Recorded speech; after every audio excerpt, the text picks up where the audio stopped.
Have you ever noticed how a small disagreement over something as simple as the dishwasher can turn into a cold war in your living room? One person wants the plates facing a certain way to save space while the other person just wants the job done. We often tell ourselves that if we could just solve these tiny problems, our relationships would finally be perfect. We wait for a day when we are completely compatible and the fighting stops for good. But what if I told you that most of your arguments will actually never be solved? Imagine a couple that has been together for 20 years. They still argue about the same pile of books by the bed or the same habit of being late. It sounds exhausting, but it is actually the reality for the majority of us. Research shows that about 69% of all relationship conflicts are what we call perpetual. This means they are rooted in personality differences or lifestyle preferences that do not change over time. If you are an extrovert who loves parties and you marry an introvert who loves quiet nights, you will likely be navigating that difference for the next 50 years. The goal is not to eliminate the difference but to learn how to live with it. This brings us to a very common surface concept in modern dating. We are obsessed with the idea of compatibility. We look for our clone or our perfect match who agrees with us on everything. We think that if we find the right person, the friction will disappear. But the truth is that two different people living in two different bodies with two different brains will always have friction. On the surface, we see conflict as a sign that something is wrong. We think it is a red flag. However, the real danger is not the conflict itself, but the assumption we carry beneath it. We often assume that a healthy relationship is one where every problem is solved with a permanent solution. We treat our partners like a project that needs fixing or a puzzle that needs to be finished. This hidden assumption leads us to fight to win. When you fight to win, someone has to lose. And if your partner loses, the relationship loses too. We have to realize that in a long-term commitment, you are not two independent people living side by side. You are interdependent. Your happiness is tied to theirs. When we assume that we can win an argument by proving our partner is wrong or defective, we are actually building a wall between us. This leads to a structural pattern that experts call the four horsemen of the apocalypse. This pattern describes how healthy connections break down into divorce or separation. It starts with criticism, where we attack our partner's character instead of their behavior. Instead of saying the dishes are still dirty, we say you are a lazy person. This naturally leads to the second step, which is defensiveness. We feel attacked, so we counterattack or make excuses. Then comes the most dangerous pattern of all, which is contempt. This is where we act superior or use sarcasm to make our partner feel small. Finally, the structure collapses into stonewalling, where one person just stops listening and shuts down emotionally.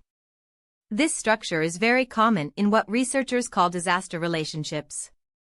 These couples are caught in a cycle of attacking and defending where they never actually hear what the other person is saying. To break this pattern, we need to reframe our entire perspective on conflict. We need to move from fighting to win to fighting to understand. Imagine, instead of yelling about the messy pile of books, you asked a question about why those books are there.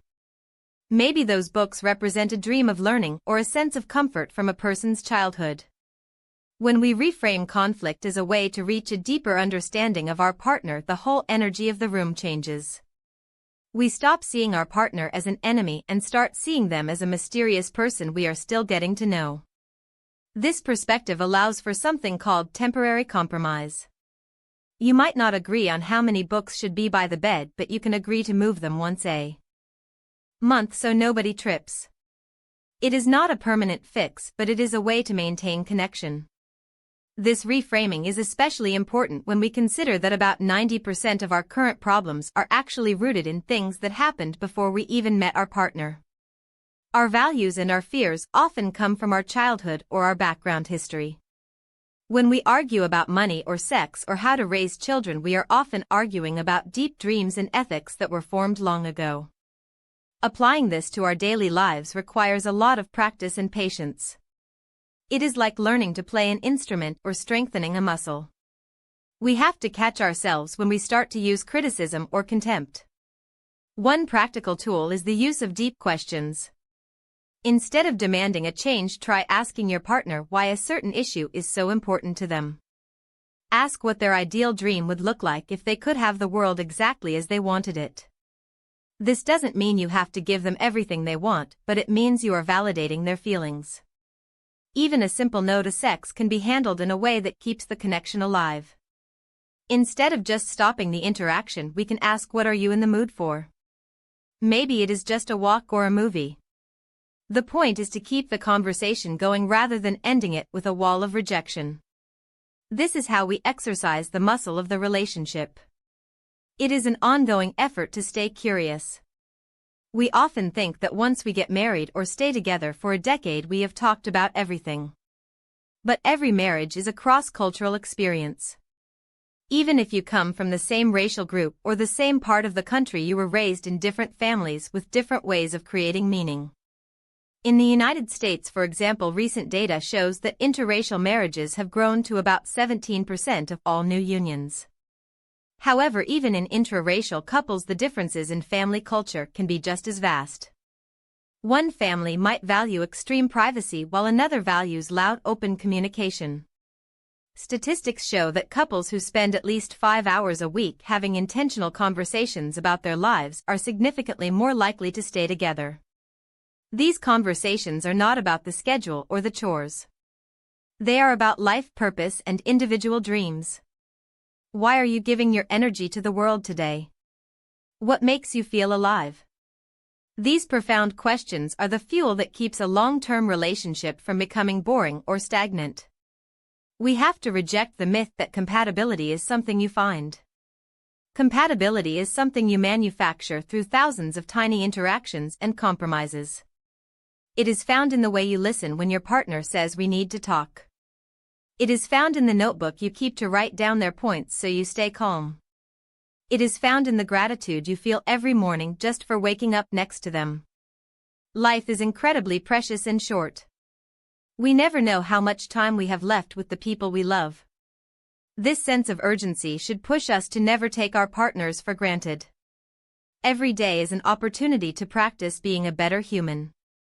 Every conflict is a chance to move out of gridlock and into a place of compassion. When we treat our relationships as a continuous classroom, we find that the struggle is not a sign of failure but a sign of growth. We are all part of the human race, which means we all make mistakes and we all have a bit of messiness in our lives.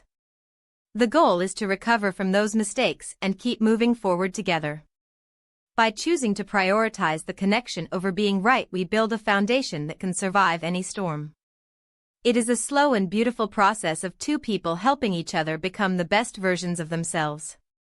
We must remember that we are working together on a puzzle rather than working against each other.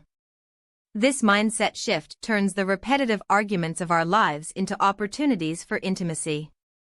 If you could look at the one repetitive argument you have in your own life as a doorway to understanding a hidden dream in your partner, what is the first question you would ask them to start that conversation?